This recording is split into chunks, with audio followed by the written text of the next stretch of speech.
my hope is, in some sense, that as a critical mass of people in the world start to lean in that direction, I leaned in that direction out of need to find that life force and to find that joy. So the motivation was very clear. I think more and more people are hitting that point where they have to find what's really going on. They're kind of at their wit's end.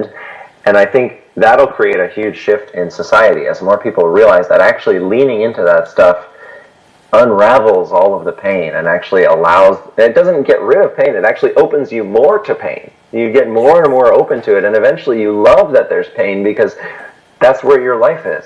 Yeah, so it's a very interesting renegotiation of the nervous system, I would say. I have a silly unreflected theory around this. Yeah. So I feel that there was a time, at least I can only speak more authentically about my lifetime, that there was a time some 20 years back or even 15 years back when the choices we made and the number of goods that we had were not so much as we would be doing right now, in terms of so many choices and so many goods and so many things to take care of.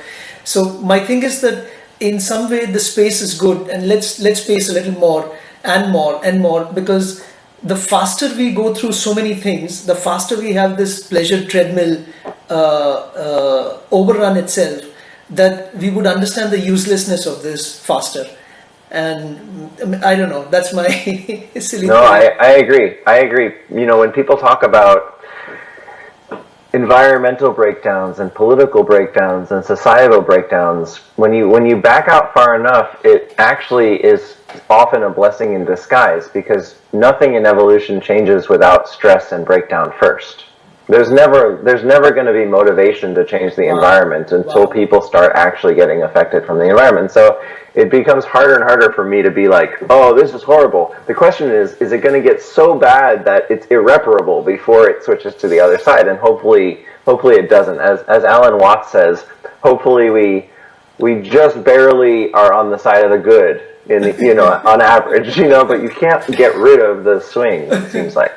So yeah, I feel you. Sometimes it's just like, let's get it over with. Let's just head into this and have this thing crumble and rebuild a new thing. Great. This nicely segues into technology.